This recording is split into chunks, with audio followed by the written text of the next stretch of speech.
¿Cómo pasar de tener un establecimiento en medio de la nada a convertirse en una franquicia con más de 24.000 restaurantes en todo el mundo y una facturación anual de 27.000 millones de dólares? Esta fue la hazaña que consiguió Harlan Sanders, nada más y nada menos que a sus 74 años de edad. Él es el protagonista de esta historia que cuenta el origen y la expansión de Kentucky Fried Chicken, el negocio de comida rápida que solamente es superado por McDonald's en ventas e ingresos. Pero, ¿cómo Sanders, que empezó vendiendo pollo frito en una gasolinera, logró crear un imperio que hoy tiene miles de restaurantes en todo el planeta? ¿Qué retos tuvo que enfrentar para lograr su sueño a tan avanzada edad? Todo esto y mucho más te lo voy a contar aquí. Bienvenido a los negocios de Venom. ¿Recuerdas a ese señor barbudo y de apariencia entrañable que aparece en el logo de la marca de KFC? Pues se trata de Harlan Sanders, conocido también como Coronel Sanders, fundador de la empresa y creador de la fórmula secreta del crujiente pollo frito. Su historia personal es la definición exacta de perseverancia y resiliencia, pues desde pequeño aprendió lo difícil que era ganarse la vida. Sanders era el mayor de 3 hermanos de una familia que provenía de Irlanda, que residía en Indiana, Estados Unidos. Con solo 5 años perdió a su padre,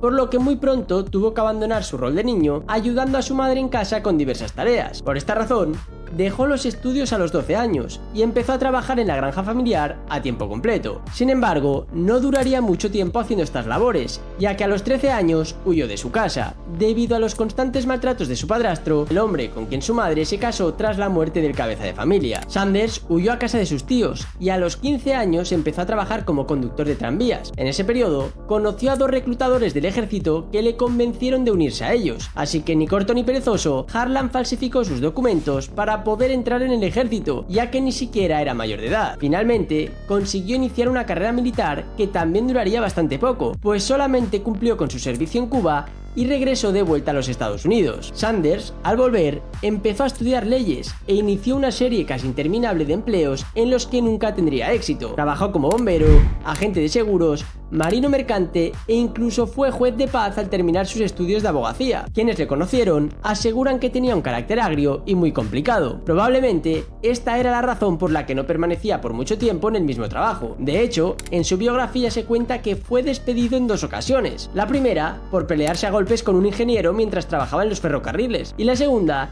tras pegarle a un cliente en el Tribunal de Justicia. Por ello, decidió que lo mejor era no tener un jefe a quien rendirle cuentas, y quizás para no pelearse con nadie más que consigo mismo, se lanzó con su propio negocio. El primero que intentó fue un sistema de iluminación basado en gas acetileno, que no tuvo la mejor acogida, la verdad, pues muy pronto llegó a las zonas rurales la infraestructura necesaria para instalar sistemas eléctricos mucho más modernos. Luego, estableció un cruce de ferry en Jeffersonville, un negocio con el que sí logró amasar una pequeña fortuna. Esto le permitió mudarse a un hogar más cómodo en Kentucky. Era el año 1920, donde empezó a trabajar como vendedor de Michelin, empleo que acabó dejando por ser el administrador de una estación de servicio de Standard Oil. Como ves, su vida laboral era una auténtica locura. Pero la mala suerte de Sanders continuaría, ya que debido a la crisis económica de 1929, el precio de la gasolina se disparó, lo que llevó a su despido. Fue en el año 1930 que recibió una propuesta irresistible de unos ejecutivos de Shell Oil Company. El trabajo consistía en gestionar una estación de servicios ubicada en Corbin, Kentucky. Se trató de un punto estratégico de la Ruta 25, la cual se extendía del norte al sur de los Estados Unidos, y la propuesta era muy interesante porque no iba solo de administrar el establecimiento. Los ejecutivos le prometieron un porcentaje de las ventas y un apartamento cerca del negocio donde podía vivir con su familia sin pagar nada de alquiler. Llegados a este punto, probablemente consideres que este trabajo podía ser el definitivo. Pues Sanders no pensaba lo mismo. El negocio iba bien, pero muy pronto se percató de que además del porcentaje de ganancias que recibía por administrar la estación de servicio, podía mejorar su economía con una segunda línea de ingresos: la venta de comida. Pero no cualquier plato, recetas de comida casera que su madre le había enseñado a hacer desde pequeño cuando tuvo que ayudarla en casa tras la muerte de su padre. Y así empezó. El centro de operaciones era la cocina de su propia casa, y junto con su esposa preparaba un menú que luego colocaba en fuentes de comida, como si fuera un buffet, para que los clientes se sirvieran lo que quisieran y cuanto quisieran por un precio muy asequible. Jamón de campo y galletas dulces eran 2 de las recetas favoritas de los clientes, que en su mayoría eran camioneros. Y tú te preguntarás, ¿y dónde está el pollo frito? Pues en los inicios del negocio, Sanders no quería vender su ahora famoso pollo crujiente, pues decía que le tomaba mucho tiempo prepararlo como a él le gustaba. No obstante, el negocio de la comida fue un éxito rotundo, lo que le llevó a reinaugurar el local bajo el nombre de Sanders Service Station and Café. Un año después, construyó un restaurante para 142 comensales,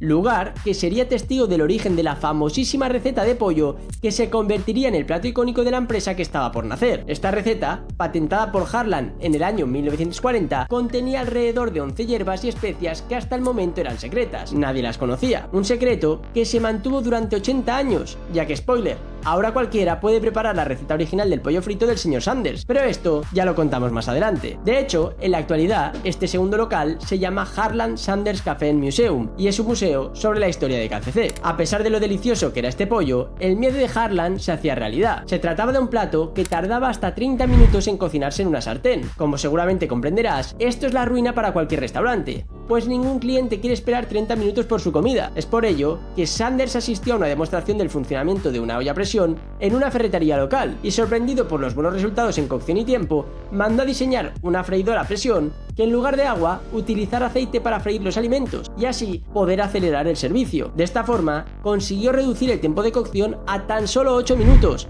Y lo mejor de todo es que obtuvo un pollo frito crujiente por fuera y tierno por dentro. El éxito de este restaurante y de Sanders como cocinero se disparó gracias a la visita de Duncan Hines, un crítico gastronómico muy reconocido que incluyó el establecimiento en su guía. En medio de su creciente fama, los sueños de Harlan se vieron completamente truncados con la llegada de la Segunda Guerra Mundial y la construcción de la Interestatal 75, ya que en ese momento los coches ya no pasaban por delante de su restaurante. ¿Piensas que Harlan se dio por vencido esta vez? Obvio que no. Recuerda que al inicio del vídeo te dije que este señor era la viva imagen de la perseverancia. Sanders decidió recorrer numerosos restaurantes en Estados Unidos donde cocinaba su receta en busca de la aprobación de franquiciados. Comía lo que le ofrecían en estos locales y dormía en su propio coche para ahorrar la mayor cantidad de dinero posible. Para eso, tuvo que cerrar sus establecimientos, pues no podía gestionarlos desde la distancia. Y fue así como empezó a vivir de una jubilación de $105, endeudado y prácticamente en la quiebra. Pero no te sientas mal por Sanders. Pronto encontró a su primer franquiciado, Peter Harman, quien era dueño de un restaurante de hamburguesas en Salt Lake City. Durante los primeros años de esta franquicia, al ver el éxito que tenían las recetas de Sanders, Harman se dedicó a convencer a los dueños de otros restaurantes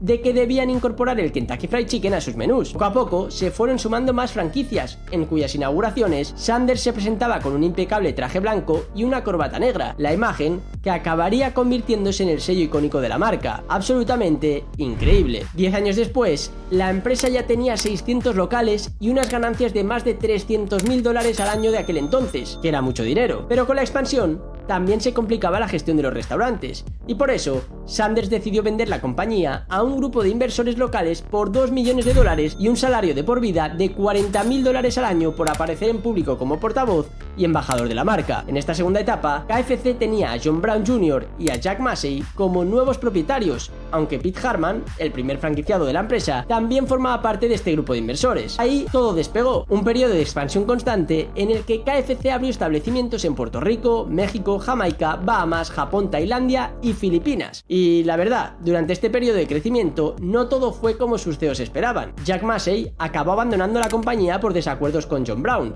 Y no solo eso, Sanders y sus herederos renunciaron a su puesto en el consejo de dirección, la gota que colmó el vaso para que iniciara una crisis que provocó el cierre de varios restaurantes KFC. Para salvar la empresa, en 1971, John decidió vender KFC a una compañía de bebidas alcohólicas por $700 millones. En este periodo, se inició un gigantesco proceso de igualación de la marca, que incluyó la renovación de todas las franquicias para que todas mantuvieran la imagen de marca y los mismos métodos de trabajo. Este proceso finalizó en el año 1980, periodo en el que fallece Sanders a la edad de 90 años, producto de una leucemia. Ese fue el final de Sanders, pero no de la empresa, obviamente. El arduo proceso de renovación permitió reflotar la franquicia, que continuó con su expansión internacional. Posteriormente, la empresa tabaquera R.J. Reynolds absorbió Houblin, y es cuando se abren los primeros restaurantes en Europa. Más tarde, la compañía decide vender KFC por $840 millones al grupo PepsiCo, que ya controlaba otras cadenas de comida rápida como Pizza Hut y Taco Bell. Hoy en día, existen más de 24.000 establecimientos de KFC en más de 150 países con ventas de 28.000 millones al año aproximadamente. Es considerada como una de las marcas de comida rápida más valiosas del mundo, de acuerdo a Forbes, junto con McDonald's, Subway y Burger King. Menuda historia, ¿verdad? ¿La conocías? ¿Has comido alguna vez en KFC? Si te ha gustado el vídeo, no olvides suscribirte y darle like. Y por cierto, si te gusta el fútbol, puedes seguir también mi otro canal llamado Historias de Venom. Gracias por verme, recuerda que esto no es nada sin ustedes y nos vemos en próximos vídeos aquí, en los negocios de Venom.